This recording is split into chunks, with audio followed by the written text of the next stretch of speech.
Story. Now, some people, like Attorney General Bill Barr, would have you believe the election fight is over and there's no widespread voter fraud that would have changed the outcome.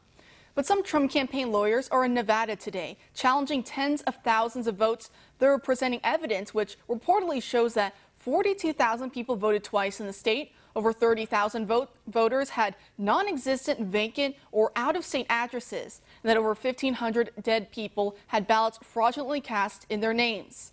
Now, that last part is the major issue that has arisen at each of the hearings we've heard these past 2 weeks, from Pennsylvania to Arizona to Michigan and now in Georgia. One congressman is now planning to do something about this with his You Must Be Alive to Vote Act. With me now is the congressman himself from Texas's 36th congressional district, Representative Babin. Welcome, Congressman. Thank you. Good to be with you. Great. So tell us about this bill you just introduced. Well, the You Must Be Alive Vote Act, H.R. 8830, is a sad to say, but a necessary item that we must introduce in light of the fact that we still have a lot of problems with a lot of perception out there by half of America that we don't have an open and transparent election process. And you would think it would be unnecessary to have a bill like this. I mean, it goes without saying you should be alive before you get to vote. You mentioned 1,500 people voting in that state, and that's just one state.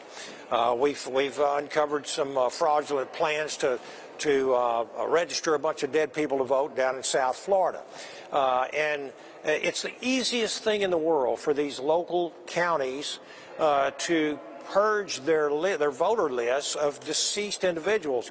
All they have to do is to go to the Social Security system and cross-check against their deceased Social Security recipients on their list and then purge them off of the voter list.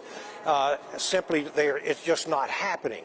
And so my bill would actually penalize these states and these counties from getting any kind of federal money from the Department of Transportation or the Department of Education if they do not do so on an annual basis. We would not, certainly not withhold funding from law enforcement agencies, but for transportation and education, we most certainly would. And it's something that has to be done. This is not a bipartisan, this is not a Republican bill. This should be a bipartisan effort to make this election process a lot more transparent. When we have the perception out there by so many millions of Americans, 74 million plus had voted for President Trump, to try to clean up our election process.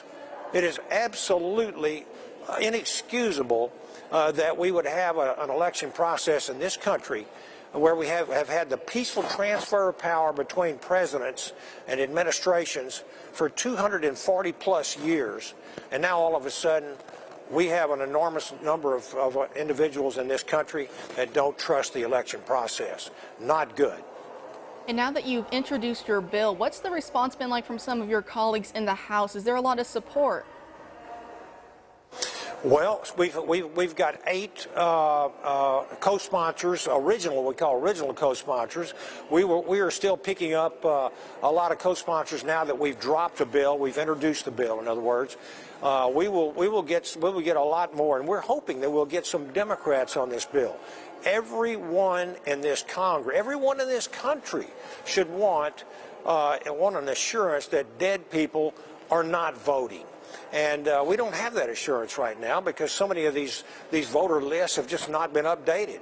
Whether it's intentional, and whether it's laziness, indolence, or just nonchalance, we need to make sure that these voter lists are accurate and that deceased individuals are not on there voting.